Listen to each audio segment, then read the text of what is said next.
Hello বন্ধুরা, আগের দিন আমরা শিখেছিলাম সরল সুদ কষা এবং কষে দেখি 1 থেকে 9 পর্যন্ত অঙ্কগুলো করেছিলাম। তো আজকে আমরা 9 পর থেকে অঙ্কগুলো শুরু করব, যেগুলি খুবই ইম্পর্টেন্ট এবং পরীক্ষায় খুব এসে থাকে। তাই আশা করব যে ভিডিওটা তোমরা সবাই প্রথম থেকে শেষ পর্যন্ত দেখবে, বুঝতে কোনো অসুবিধা হবে না।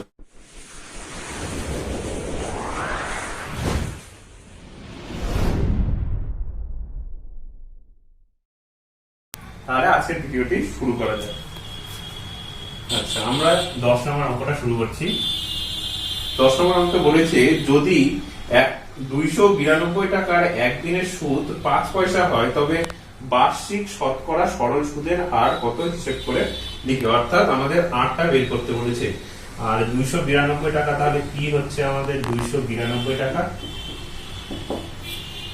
আর একদিনের সুদ অর্থাৎ টাইম যেহেতু একদিনে আছে, তাহলে এটাকে যদি আমরা বছরে করতে যাই তাহলে 365 দিয়ে ভাগ করে দিতে হবে, তাহলে এটা হয়ে গেল টাইম। আর সুদ বলেছে 5 পয়সা, অর্থাৎ আয়টা বলে দেওয়া আছে, এটা হচ্ছে 5 পয়সা। তাহলে যদি টাকায় করে নি, 100 দিয়ে ভাগ করে নিলাম, তাহলে এটা হয়ে গেল টাকা। তাহলে আমাদের বের করতে হবে কি আর। তাহলে আমরা কি জানি, I ইকুয়াল টু PTR/100। তাহলে এখান থেকে আমাদের আরটা বের করতে হবে। তাহলে R equal to I into 100/PT। তাহলে I আমাদের কত আছে, I হচ্ছে 5/100। তাহলে 100টা নিচে লিখে দিচ্ছি, উপরে 100, নিচে P দেওয়া আছে কত 292, আর T দেওয়া আছে কত, T দেওয়া আছে 1/365। যে 1 থাকলো 365 উপরে উঠে গেল, তো 100 ক্যান্সেল হয়ে গেল। আর 5 ইন্টু 365 বাই এটা করলে দেখবে আসবে 6.25। অর্থাৎ আমাদের অ্যান্সার কত হবে, যে বার্ষিক শতকরা সরল সুদের হার, অর্থাৎ বার্ষিক শতকরা সরল সুদের হার হবে 6.25%। এবার 11 নম্বর অঙ্কটা আমরা দেখে নিই। দেখো 11 নম্বর অঙ্ক বলেছে যে বার্ষিক 8% হার সরল সুদে কত বছরে 600 টাকার সুদ 168 টাকা হবে। তাহলে দেখো অঙ্কে বলে দিয়েছে যে বার্ষিক 8% সরল সুদে, অর্থাৎ আরটা বলে দেওয়া আছে আমাদের 8%, আর সরল সুদে কত বছরে, অর্থাৎ আমাদের টাইমটা বের করতে হবে। বছরে 600 টাকার সুদ, অর্থাৎ আমাদের প্রিন্সিপাল অর্থাৎ আসল টাকা হচ্ছে আমাদের 600 টাকা, আর সুদ বলে দেওয়া আছে আমাদের 168 টাকা। তাহলে এখান থেকে আমরা ইজিলি টি এর মানটা বের করতে পারবো। তাহলে I ইকুয়াল টু আমরা জানি কি PTR/100। তাহলে এখান থেকে টি এর মান কত হবে, I into 100/P into R। তাহলে I এর মান কত আছে, দেখো I এর মান দেওয়া আছে 168 ইনটু 100/P এর মান দেওয়া আছে 600, আর R এর মান দেওয়া আছে কত 8%। তাহলে 600 এটা কেটে গেল। তাহলে দেখো 8 দিয়ে কাটা যাচ্ছে, 8 দুগুণ 16, 8 একটি 8, আর 21/3। তাহলে এটা দেখো 3 দুগুণ 6, 3 7 21, তার মানে 7/2। তাহলে এটা কি লেখা যায়, যে 3 দুগুণ 6, অর্থাৎ আমাদের এটা কত হয়ে যাবে, যে 3.5 বছর, অর্থাৎ এটা হয়ে যাবে 3.5 বছর। এইভাবেও তোমরা লিখতে পারো, কিংবা 3 বছর হাফ মাস, অর্থাৎ 6 মাস, অর্থাৎ 3 বছর 6 মাস, এইভাবে তোমরা লিখতে পারো। এবার আমরা তাহলে 12 নম্বর অঙ্কে চলে আসি। দেখো বলেছে, যদি 10% হার সরল সুদে 800 টাকা ব্যাংকে জমা দিয়ে সুদে আসলে 1200 টাকা, অর্থাৎ সুদ যোগ আসল, সুদে আসলে বলেছে 1200 টাকা ফেরত পায়, তবে ওই টাকা কত সময়ের জন্য ব্যাংকে জমা ছিল হিসেব করে লিখে। অর্থাৎ আমাদের টাইমটা বের করতে হবে। তাহলে কি কি দেওয়া আছে একবার দেখে নিই। দেখো 10% সরল সুদে বলে দেওয়া আছে, তাহলে এটা হচ্ছে আমাদের 12 নম্বর অঙ্ক। 10% সরল সুদে, অর্থাৎ আর দেওয়া আছে, আর হচ্ছে সরল সুদে বলেছে কত 800 টাকা ব্যাংকে জমা দিয়ে, অর্থাৎ পিটা বলা আছে 800 টাকা। আর দেখো সুদে আসলে বলে দেওয়া আছে তোমার 1200 টাকা। সুদে আসলে মানে পি প্লাস আই, এটা বলে দেওয়া আছে আমাদের 1200 টাকা, তাই তো 1200 টাকা বলে দেওয়া আছে। এখান থেকে তাহলে আমরা আইটা বের করতে পারবো। পি এর মান কত 800, এখানে বসিয়ে দিলাম, প্লাস আই ইকুয়াল টু 1200। তাহলে আই এর মানটা এখান থেকে কত পেয়ে যাচ্ছে, 1200 মাইনাস 800, তাহলে 400। অর্থাৎ আমাদের সুদটা বেরিয়ে গেল, তাহলে টি বেরিয়ে গেল, আই বেরিয়ে গেল, আর দেওয়া আছে। এবার তাহলে আমরা টাইমটা ইজিলি বের করতে পারবো। তাহলে আমরা কি জানি, তাহলে একবার লিখে দিচ্ছি টি ইকুয়াল টু কি হয়, আই ইন্টু 100 বাই টি আর। তাহলে এখানে আই এর মান বসিয়ে দিচ্ছি, আই কত পেলাম 400, এটা 100 বাই টি এর মান কত আছে 800 ইন্টু, সরি এখানে আর হবে, টিটাই আমরা বের করছি, আর হচ্ছে আমাদের টি। তাহলে 800 0 0 ক্যান্সেল হয়ে গেল, এইদিকে 5 8 40 0 0 0 চলে গেল, তাহলে টি টি হয়ে যাচ্ছে আমাদের 5। তাহলে এখানে আমাদের তাহলে উত্তর কত হবে, তাহলে ওই টাকা 5 বছরের জন্য ব্যাংকে জমা ছিল। আচ্ছা, এবার 13 নম্বর অঙ্কটায় আসি। 13 নম্বর অঙ্কটা খুব ইম্পর্টেন্ট, তোমরা একটু ভালো করে লক্ষ্য করবে। কোন মূলধন একই বার্ষিক শতকরা সরল সুদের হারে 7 বছরে সুদে আসলে 7,100 টাকা এবং 4 বছরে সুদে আসলে 6,200 টাকা, অর্থাৎ দুই ক্ষেত্রে বলে দিয়েছে সুদ এবং আসল মিলে কত টাকা সেটা বলে দিয়েছে। তাহলে মূলধন এবং বার্ষিক শতকরা সরল সুদের হার নির্ণয় করতে বলেছে। অর্থাৎ এই ক্ষেত্রে আমাদের দুটো জিনিস বের করতে বলেছে, এক মূলধন আর 2 নাম্বার হচ্ছে শতকরা সরল সুদের হার। তাহলে 13 নম্বর অঙ্কটা, তাহলে আমরা এটাকে কি লিখতে পারি, দেখো 7 বছরের সুদে আসলে বলেছে 7,100 টাকা। তাহলে আমরা এইভাবে লিখতে পারি যে আসল যোগ 7 বছরের সুদ, কারণ 7 বছরের সুদে আসলে বলেছে, তাহলে আমরা এইভাবে লিখতেই পারি আসল যোগ 7 বছরের সুদ ইকুয়াল টু কত বলেছে 7,100 টাকা। আর একটা কি বলেছে যে 4 বছরের সুদে আসলে হচ্ছে 6,200 টাকা। তাহলে এটা লিখতে পারি যে আসল যোগ 4 বছরের সুদ হচ্ছে আমরা লেখা আছে 6,200 টাকা। তাহলে এইবার এরকম লেখার পরে কি করব, আমরা দুটোকে বিয়োগ করে দেব। তাহলে বিয়োগ করলে কি হবে, তাহলে আসল আসল কেটে যাচ্ছে। তাহলে এখানে আমরা লিখতে পারি যে 3 বছরের সুদ তাহলে কত হবে, দেখো তাহলে এখানে হয়ে যাচ্ছে আমার 900 টাকা। তাহলে 3 বছরের সুদ যদি 900 টাকা হয়, তাহলে 1 বছরের সুদ কত, 1 বছরের সুদ হবে তাহলে 900 ভাগ 3 অর্থাৎ 300 টাকা হয়ে যাবে। তাহলে দেখো এখান থেকে যদি আমরা আসলটা বের করতে চাই, তাহলে 4 বছরের সুদটা যদি আমরা বের করে নিতে পারি, তাহলে সেখান থেকে আমরা 4 বছরের সুদে এখানে মানটা পুট করে দেবো, সেখান থেকে আমরা আসলটা ইজিলি বের করে নেব। সে তোমরা 4 বছরেও করতে পারো, 7 বছরেও এখানে বের করতে পারো। তো আমি এখানে 4 বছরেরটা করে দেখাচ্ছি। তো 4 বছরের সুদ তাহলে কত হবে, 4 ইন্টু 300 অর্থাৎ 3 4 12 অর্থাৎ 1200 টাকা। তাহলে দেখো 4 বছরের সুদ পেয়ে গেলাম 1200 টাকা। তাহলে 4 বছরে আমরা সুদে আসলে কত লিখেছিলাম 6,200 টাকা। তাহলে 4 বছরের সুদ হচ্ছে 1200 টাকা, সরি। তাহলে আসল কত হবে, তাহলে 4 বছরের সুদে আসল আমাদের ছিল 6,200 টাকা, সেখান থেকে আমাদের সুদটা বিয়োগ যাবে, 1200 টাকা বিয়োগ চলে যাবে। তাহলে কত হয়ে যাচ্ছে, দেখো 5,000 টাকা হয়ে যাচ্ছে। তাহলে আমরা দেখো আসলটা পেয়ে গেলাম, তাই না। তাহলে এখান থেকে তাহলে আমি পাশে লিখে দিচ্ছি, তাহলে আমাদের আসল হয়ে গেল 5,000 টাকা, আর সুদ কত, সুদ হচ্ছে আমাদের 1200 টাকা। ঠিক আছে, এটা কিসের ক্ষেত্রে করেছিলাম, 4 বছরের সময়ের ক্ষেত্রে করেছিলাম, সেই জন্য আমরা টাইমটা নেব হচ্ছে কি 4 বছর। এগুলোতে টাকা টাকা, তাহলে এবার ইজিলি আমরা শতকরা সুদের হারটা বের করতে পারবো, অর্থাৎ আরটা বের করতে পারবো। তাহলে আর ইকুয়াল টু কি হয়, আই ইন্টু 100 বাই পিটি। তাহলে আই এর মান কত, আই এর মান দেওয়া আছে 1200 টাকা ইন্টু 100 বাই পি এর মান দেওয়া আছে 5,000 টাকা ইন্টু টি হচ্ছে 4। তাহলে এখানে দেখো 1 2 3 1 2 3 কেটে নিলাম, তাহলে 4 দিয়ে 3 4 12 অর্থাৎ 30, 5 6 30। তাহলে আর হয়ে যাচ্ছে আমাদের 6%। অর্থাৎ তাহলে কি হচ্ছে, আমাদের দুটো অ্যান্সার হয়ে গেল। তাহলে আমরা পেলাম মূলধন 5,000 টাকা আর বার্ষিক শতকরা সরল সুদের হার হচ্ছে 6%। আচ্ছা, এইবার আমরা 14 নম্বর অঙ্কে চলে আসছি। কি বলেছে, একই সময়ে অমল রায় ব্যাংকে এবং পশুপতি ঘোষ পোস্ট অফিসে 2,000 টাকা করে জমা রাখেন। 3 বছর পরে তারা সুদ সহ যথাক্রমে 2,360 টাকা এবং 2,480 টাকা ফেরত পান। তাহলে ব্যাংক এবং পোস্ট অফিসে বার্ষিক শতকরা সরল সুদের হারের অনুপাত বের করতে হবে। তাহলে সরল সুদের অনুপাত বের করতে হবে বলেছে, তার মানে দুটোর ক্ষেত্রে আমাদের আগে সরল সুদটা বের করে নিতে হবে। তাহলে 14 নাম্বার কি বলেছে, অমল রায়ের ব্যাংকে এবং পশুপতি ঘোষ পোস্ট অফিসে। তাহলে এক সাইডে লিখছি অমল রায়ের ব্যাংকে, তাহলে অমল রায়ের ব্যাংকে এদিকে লিখছি, আর একটা লিখছি এদিকে পশুপতি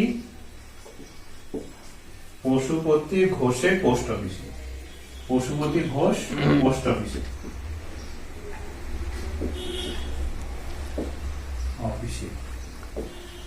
তাহলে অমল রায়ের ব্যাংকে রেখেছে কত টাকা, তাহলে রেখেছে হচ্ছে 2000 টাকা। দুজনে একই টাকা রেখেছে, এ যত টাকা রেখেছে ব্যাংকে, এ তত টাকা রেখেছে পোস্ট অফিসে। তাহলে দুই দিকেই হয়ে যাচ্ছে আমাদের 2000 টাকা। এবার বলেছে যে সুদ সহ তারা পেয়েছে 2300, অমল রায় পেয়েছে 2360 টাকা এবং পশুপতি ঘোষ পেয়েছে 2480 টাকা। তাহলে সুদ সহ অর্থাৎ পি প্লাস আই এই ক্ষেত্রে হচ্ছে 2360 টাকা। তাহলে এখান থেকে ইজিলি আইটা বের করতে পারবো। তাহলে আইটা হয়ে যাবে কত, 2360 মাইনাস 2000 টাকা। তাহলে কত হয়ে যাচ্ছে, 360 টাকা। আর পশুপতি ঘোষ পোস্ট অফিসে সেই ক্ষেত্রে পি প্লাস আই অর্থাৎ সুদে আসলে কত পেয়েছে, 2480 টাকা, এটা বলে দেওয়া আছে। তাহলে এখান থেকে আইটা বের করতে পারবো ইজিলি, 2480 মাইনাস 2000 টাকা। তাহলে এখানে কত হয়ে যাচ্ছে, 480 টাকা। এবার দুজনে কত বছরের জন্য রেখেছে, 3 বছরের জন্য। তাহলে টাইমটাও হচ্ছে একই, 3 বছরের জন্য। এই ক্ষেত্রে টাইমটা হচ্ছে 3 বছরের জন্য, কিন্তু এটা ব্যাংক আর এটা হচ্ছে পোস্ট অফিস। দুটোর ক্ষেত্রে কি হচ্ছে, যেহেতু দুটোর ক্ষেত্রে সুদ আলাদা, সেক্ষেত্রে তাহলে কি হবে, সুদের আরো ভিন্ন হবে। সেই জন্য এটাকে নাম দিলাম R1। এখানে লিখে দিচ্ছি যে ধরি সুদের হার, অর্থাৎ ব্যাংকে সুদের হার হচ্ছে R1, আর এইদিকে হচ্ছে পোস্ট অফিসে সুদের হার হচ্ছে R2। ঠিক আছে, তাহলে এই ক্ষেত্রে আমরা R1 বের করব, আর এই ক্ষেত্রে R2 বের করে তার অনুপাত বের করব। তাহলে এখান থেকে আমরা R1 বের করছি, R1 ইকুয়াল টু কত হবে, I ইনটু 100 বাই PT। তাহলে I এর মান কত আছে, I এর মান হচ্ছে 360 ইনটু 100 বাই P। P হচ্ছে আমাদের 2000, আর টাইম T হচ্ছে আমাদের 3 বছর। তাহলে জিরো গুলো ক্যান্সেল হয়ে গেল। আচ্ছা, 2 দিয়ে 18 দুগুণ 36, 3 6 18। তাহলে R1 হয়ে যাচ্ছে আমাদের 6%। এবার এখান থেকে আমরা R2 টা বের করব। R2 মানে কি, I ইনটু 100 বাই PT। তাহলে I কত এক্ষেত্রে, 480 ইনটু 100 বাই P হচ্ছে আমাদের 2000 ইনটু T হচ্ছে 3। তাহলে 0 0 গুলো কেটে গেল, 2 দিয়ে 24 দুগুণ 48, 3 8 24। তাহলে এটা হয়ে গেল আমাদের 8%। তাহলে এবার আমাদের যেটা চেয়েছে সেটা এখানে করে দিচ্ছি। এবার দুটোর অনুপাত চেয়েছে, যে ব্যাংকের এবং পোস্ট অফিসের সুদের হারের অনুপাত। তাহলে R1 বাই I2, তাহলে R1 কত আছে 6 আর R2 কত 8। তাহলে এটা কত হচ্ছে, 2 দিয়ে 3 দুগুণ 6, 2 দিয়ে 4, অর্থাৎ R1:R2 আমরা লিখতে পারবো 3:4। তাহলে আমাদের অ্যান্সার কত হলো, 3:4। এইবার আমরা 15 নম্বর অঙ্কটায় চলে আসছি। একটি তাঁত সমবায় সমিতি যন্ত্রচালিত তাঁত ক্রয় করার সময় 15,000 টাকা ধার করে। 5 বছর পরে সেই ধার শোধ করতে সমিতিকে 22,125 টাকা দিতে হলো। তাহলে ব্যাংকে বার্ষিক শতকরা সরল সুদের হার নির্ণয় করতে বলেছে। তাহলে আমাদের আরটা বের করতে হবে। কত টাকা ধার নিয়েছিল, 15,000 টাকা। তাহলে 5 বছর পর যখন ধারটা শোধ করতে হবে, তাকে তো সুদে আসলে দিতে হবে, তাই না? তার মানে আমাদের সুদে আসলে টাকাটা দিয়ে দেওয়া আছে। 15 নাম্বার, তাহলে প্রথমে হচ্ছে কত টাকা ধার নিয়েছিল, তাহলে সেটা হয়ে যাবে আমাদের আসল টাকা, অর্থাৎ 15,000 টাকা ধার নিয়েছিল। কিন্তু দেখো 5 বছর পরে তাকে কত টাকা দিতে হলো, 22,125, অর্থাৎ এটা হয়ে যাবে আমাদের সুদে আসলে, অর্থাৎ P প্লাস I হয়ে যাবে 22,125 টাকা। তাহলে এখান থেকে আমরা আই অর্থাৎ ইন্টারেস্ট সুদটা বের করে নিতে পারবো, তাহলে 22,125 মাইনাস 15,000, তাহলে বিয়োগ করলে কত হচ্ছে দেখো, তাহলে 1 2 5 5 7 5 12, তাহলে 7,125 টাকা হয়ে যাচ্ছে। আর টিটা দেখো বলে দেওয়া আছে যে 5 বছর অর্থাৎ 5 ইয়ার, তাহলে আরটা কত হবে সেটা বের করতে হবে। তাহলে আর ইকুয়াল টু আমরা কি জানি যে I into 100 by P T, তাহলে আই কত পেয়েছি এখানে 7,125 ইনটু 100 বাই পি হচ্ছে আমাদের কত 15,000 ইনটু টি হচ্ছে 5 বছর। তাহলে এখানে 0 0 ক্যান্সেল হয়ে গেল, তাহলে 5 দিয়ে যদি আমরা কাটাকাটি করি, 5 একে 5 2 1, তাহলে 4 5 20, 5 2 10, 5 5 25। তাহলে এইবার দেখো আবার 5 দিয়ে যাচ্ছে, 3 5 15, 5 দিয়ে হচ্ছে 5 2 10, 4 2 5 8 40, 5 5 25। আচ্ছা এবার 3 দিয়ে যাচ্ছে দেখো, 3 10 30, 3 দিয়ে কত হচ্ছে 3 9 27, 3 5 15, তাহলে 95/10, তাহলে এটাকে কি লিখতে পারি আর ইকুয়াল টু 9.5, অর্থাৎ ব্যাংকে বার্ষিক শতকরা সরল সুদের হার কত, তাহলে 9.5%। এবার 16 নম্বর অঙ্কে চলে আসি। আসলাম চাচা কর্মক্ষেত্র থেকে অবসর নেওয়ার সময় 1 লাখ টাকা পেলেন, ওই টাকার কিছুটা ব্যাংকে এবং বাকিটা পোস্ট অফিসে জমা রাখেন এবং প্রতি বছর সুদ বাবদ মোট 5400 টাকা পান। ব্যাংক এবং পোস্ট অফিসে বার্ষিক সরল সুদের হার 5% এবং 6%, তবে তিনি কোথায় কত টাকা জমা রেখেছিলেন? তাহলে দেখো এখানে 1 লাখ টাকার মধ্যে কিছুটা ব্যাংকে এবং বাকিটা পোস্ট অফিসে, তাহলে কত টাকা ব্যাংকে জমা রেখেছিলেন সেটা তো বলে দেওয়া নেই, তাহলে আমাদের ধরে নিতে হবে যে ধরি আসলাম চাচা x টাকা ব্যাংকে জমা রেখেছিলেন,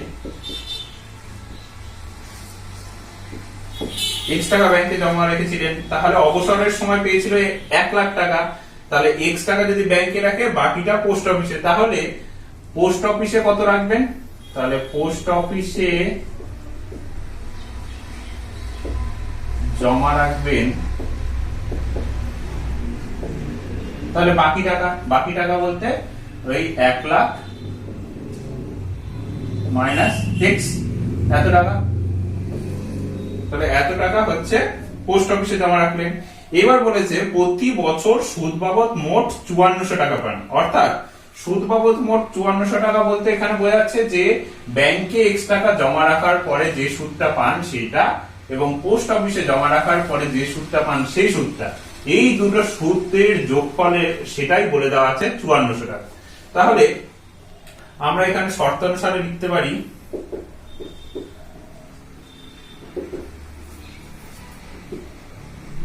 ব্যাংকে প্রাপ্ত সুদ যোগ পোস্ট অফিসে প্রাপ্ত সুদ, এই দুটোর যোগফলই বলে দেওয়া আছে কত 5400 টাকা। তাহলে ব্যাংকে প্রাপ্ত সুদ কত হবে, তাহলে দেখো আমরা আগে সাইডে একটু করে দিচ্ছি যে ব্যাংকে, তাহলে ব্যাংকের ক্ষেত্রে দেখো ব্যাংকের ক্ষেত্রে পি এর মান কত হচ্ছে x, তাহলে ব্যাংকে পি এর মান হচ্ছে x, টি এর মান কত দেওয়া আছে দেখো, টি এর মান দেওয়া আছে ওই টাকা ব্যাংকে প্রতি বছর, অর্থাৎ টি এর মান হচ্ছে 1 দেওয়া আছে, আর এর মান দেওয়া আছে 5%, আর এখান থেকে আমাদের আইটা বের করতে হবে, অর্থাৎ এটা হচ্ছে আমাদের কিসের ক্ষেত্রে, ব্যাংকের ক্ষেত্রে। তাহলে আই ইকুয়াল টু এখানে কি পিটিআর বাই 100, তাহলে পি কত x, টি হচ্ছে 1, আর হচ্ছে 5 বাই 100, তাহলে এটা আমরা এখানে লিখে দেবো যে ব্যাংকে প্রাপ্ত সুদ তাহলে কত হবে 5x বাই 100 হয়ে যাচ্ছে, প্লাস এবার পোস্ট অফিসে প্রাপ্ত সুদ সেটা বের করি। এখানে পোস্ট অফিসে তাহলে প্রাপ্ত সুদ তাহলে কি হবে, এখানে পি হচ্ছে কত 1 লাখ মাইনাস x, অর্থাৎ এখানে 1 লাখ মাইনাস x, এক্ষেত্রে টি সেটাও হচ্ছে 1 বছর, আর এর মান কত দেওয়া আছে, আর দেওয়া আছে 6%, তাহলে এখান থেকে আমাদের সুদটা কত হবে, এটা যদি i1 দিই এই ক্ষেত্রে সুদটা হয়ে যাবে i2 equal to PTR by 100, তাহলে পি কত দেওয়া আছে 1 লাখ মাইনাস x টি হচ্ছে 1, আর হচ্ছে 6/100। তাহলে এটা আমরা এইভাবে লিখে দিচ্ছি যে 1 লাখ মাইনাস এক্স ইন্টু কত আছে 6/100, এটা ইকুয়াল টু হচ্ছে আমাদের 54। তাহলে এখান থেকে আমরা ইজিলি এবার এক্স এর মানটা বের করব। তাহলে এখানে দেখো 100 লসাগু হয়ে যাচ্ছে, তাহলে একবারে আমরা এইদিকে যদি 100 দিয়ে গুণ করে দিই তাহলে এইদিকে এটা হয়ে যাচ্ছে, তাহলে এইদিকে হয়ে যাবে আমাদের 5x প্লাস 6 ইন্টু এটা, তার মানে 6 লাখ হয়ে যাবে মাইনাস 6x। তাহলে এবার কি করব, তাহলে 5x মাইনাস 6x অর্থাৎ মাইনাস x, সেটা ওইদিকে চলে গেলে হয়ে যাবে x, আর এদিকে আছে কত 6 লাখ, 6 লাখ মাইনাস কত হচ্ছে 5,40,000। তাহলে 6 লাখ থেকে 5,40,000 গেলে কত হবে 60,000। তাহলে এখানে হয়ে যাচ্ছে 60,000 টাকা। আর এক্সটা আমরা কি ধরেছিলাম যে এক্স হচ্ছে কত টাকা ব্যাংকে জমা রেখেছিল। তাহলে এখান থেকে আমরা অ্যান্সার দেখতে পাচ্ছি যে তিনি ব্যাংকে তাহলে কত টাকা রাখবেন 60,000 টাকা। তাহলে এটা হচ্ছে আমাদের ব্যাংকে, তাহলে আসলাম চাচা ব্যাংকে রাখবেন 60,000 টাকা, আর বাকি টাকা অর্থাৎ 40,000 টাকা, 40,000 টাকা কি হবে হলো ওই যে 1 লাখ মাইনাস এক্স। তাহলে এক্স এর মানটা এই যে পোস্ট অফিসে কত রাখবেন, অর্থাৎ পোস্ট অফিসে রাখবেন 40,000 টাকা আর ব্যাংকে রাখবেন 60,000 টাকা। তাহলে ভিডিওটি আমরা এখানে শেষ করছি। যদি তোমাদের ভিডিওটি হেল্পফুল লেগে থাকে তাহলে অবশ্যই লাইক, শেয়ার এবং কমেন্ট করতে ভুলো না, এবং অবশ্যই আমাদের চ্যানেলটিকে সাবস্ক্রাইব করে পাশে বেল আইকনে প্রেস করে দিও, কেননা আরো নতুন নতুন ভিডিও আপডেট তোমরা তাতে পেয়ে যাবে। তাহলে দেখা হচ্ছে নেক্সট ভিডিওতে। Thank you.